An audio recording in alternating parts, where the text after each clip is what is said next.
안녕하세요. 세종몽땅부동산 대표 정진숙입니다. 얼마 전에 새나루 아파트 9단지하고 11단지 무순위 줍줍이 나왔었는데요. 사실 세종시에서 아파트 청약 당첨되는 게 쉽지는 않습니다. 근데 무순위 줍줍에 대한 내용과 그러한 상황이 왜 이렇게 생겼는지에 문의 전화가 많아서 제가 오늘 한번 안내를 좀 해드려보고, 세종시 아파트 청약을 받고 싶으신 분들이 되게 많으신데 어떻게 받아야 되는지, 어떤 전략을 짜야 되는지에 대한 이야기들 좀 한번 나눠 드려 볼게요.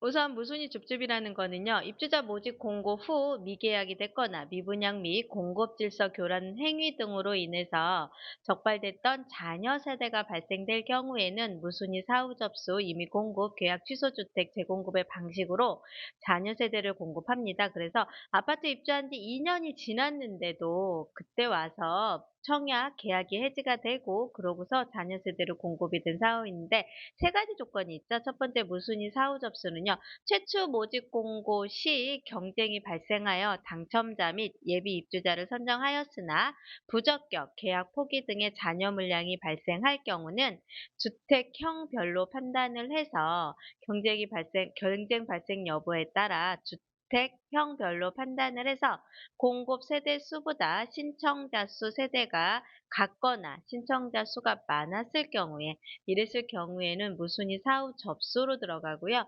임의 공급은요, 최초 및 무순위 입주자 모집 공고 시 경쟁이 발생하지 않아 미분양이 발생하였을 경우, 예를 미분양이면 공급 세대 수보다 신청자 수가 더 작았다는 얘기겠죠?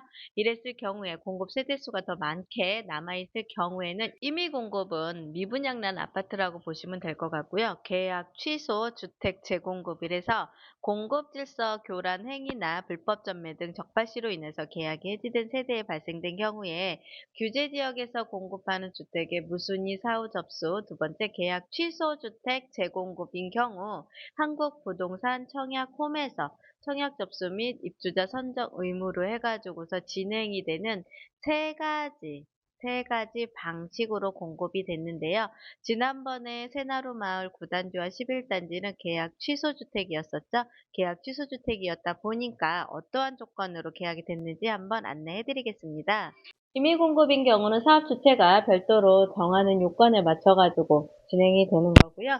무주택 세대 구성원인 성년자 중에 특별공급, 각 특별공급 자격 요건의 충족자, 일반 공급일 경우는 무주택 세대주, 지역, 해당 건설 지역에 거주를 해야 돼서 계약 취소 주택 재공급이었기 때문에 새나루 마을 9단지, 11단지는 세종시에 거주하는 사람으로 인해서 일반 공급 물량이었기 때문에 무주택 세대주로 형성이 됐습니다. 혹시 다른 지역에 들어갔을 때 어떻게 상황이 바뀌는지 보시면 시행 지역에 따라 규제 지역, 비규제 지역, 전국, 규제 지역, 비규제 지역으로 나눌 수가 있는데요.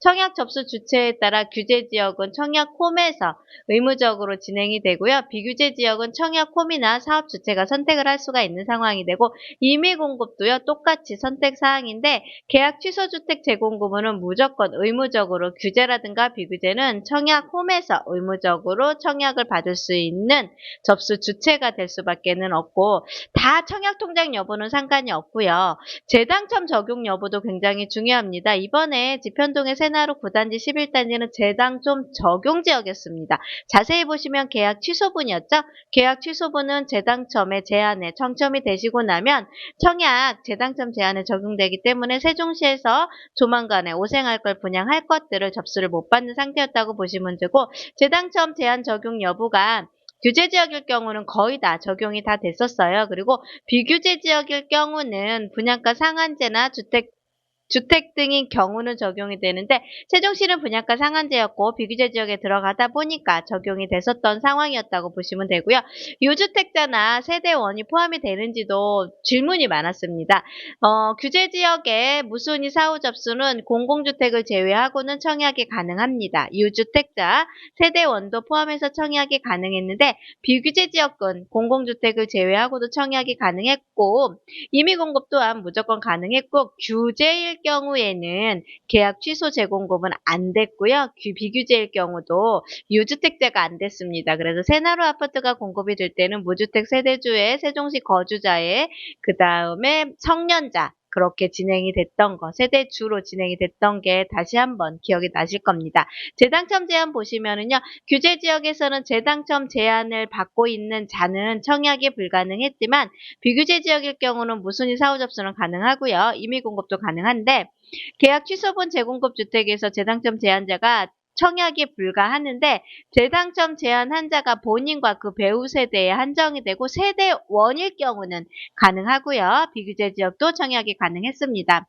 동일주택에 대해서 기당첨자가 될 경우에는요. 어쨌든 무순위 사후 접수는 둘 다 안 됐습니다. 그 다음에 임의 공급은 가능한데 계약 취소 재공급 같은 경우는 둘 다 청약이 가능합니다.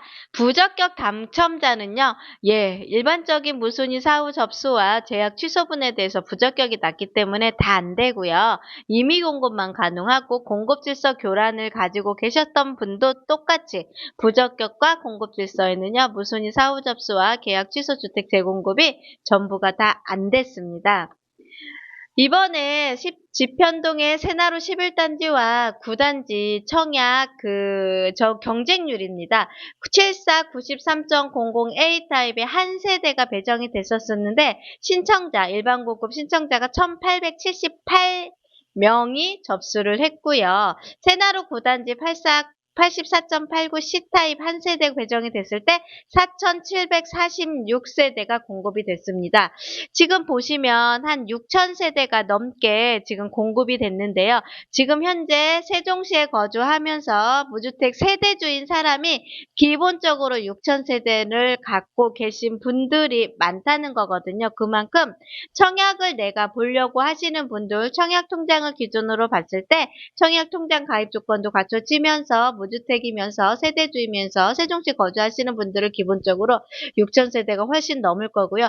분명히 재당첨에 걸릴 것 같으니까 청약을 안 넣으신 분들도 많이 있기 때문에 세종시는 웬만한 점수를 가지고는 이제는 청약을 받을 수가 없다라는 기준이 잡힌다는 걸 보시면 될 것 같습니다. 제가 얼마 전에 오생활권 아파트 청약이 있을 거라고 말씀을 드렸잖아요. 오생활권 아파트 청약이 이제 조만간 10월 중에 지금 오픈을 준비를 하고 있다는 얘기를 들었는데 10월이나 이제 준비가 시작이 돼서 오픈이 공급이 되거나 11월에 공급이 된다고 했을 때 지금 현재 세종시에서 내가 오생활권의 청약을 받을 수 있는 점수인지를 먼저 고민을 좀 해보셔야 됩니다. 그래서 청약홈에 들어가시면은요, 내 청약 점수 계산하는 프로그램이 있어요. 거기에 들어가셔서 내가 사실적으로 부양가족 수라든가 무주택 기간이라든가 청약 가점이라든가 이런 것들을 잘 체크를 하셔서 거기에서 청약 점수를 넣어 보시고 청약 점수에 따라서 내가 건설사에서 공급되는 타입에 따라, 건설사에서 공급되는 평형에 따라 내가 어디를 넣어야 될지를 명확하게 기준을 잡고서 움직이셔야 되는데 무조건 오생활권의 아파트 청약을 받으면 좋다 이렇게 생각을 하시고 내가 가점이 20점, 30점밖에 안 되시는데 20점, 30점밖에 안 되시는데 가점이 그 정도밖에 안 되시는데도 오생활권의 청약을 막연하게 기다리시는 분이 많으시고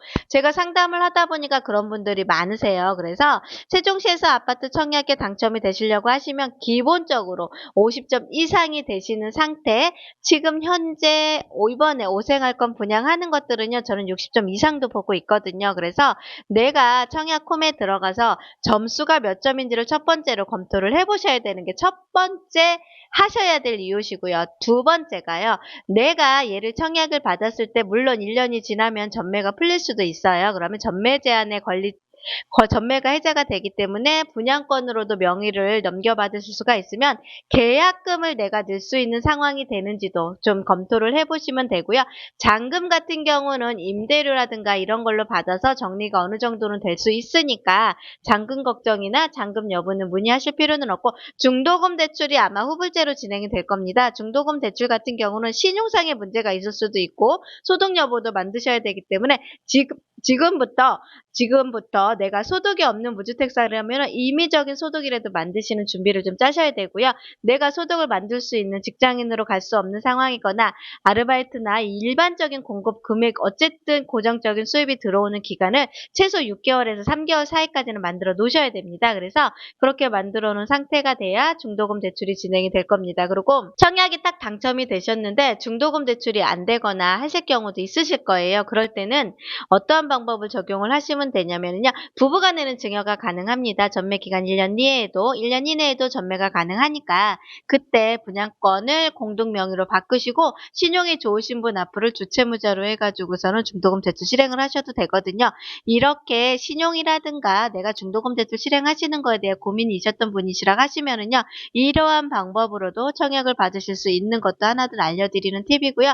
마지막으로 내가 여기에 청약에 당첨이 되려고 하시면 내 점수가 몇 점인지에 따라서 그 점수를 가지고서 A타입을 넣어야 될지 B타입을 넣어야 될지 C타입을 넣어야 될지 그런 전략을 좀 짜셔야 되는데 그거는 모집 공고문이 떠가지고 세대라든가 공급량이 나올 때 제가 다시 한번 제가 제 채널에서 안내를 해드릴 테니까요. 제 채널 구독, 좋아요, 알림 설정하시고요. 세종시에서는 기본적으로 청약을 받으실 분들이 굉장히 많기 때문에 청약 점수가 어떤 점수이냐에 따라서 내가 어떻게 정약을 짤지를 그걸 명확한 기준을 세우시고 지금같이 아파트 가격이 조금 하락했을 때 내가 어떠한 방법을 제시를 해야 될지 청약 홈에 들어가서 내 청약 점수 먼저 한번 잘 계산해 보셨으면 좋겠습니다.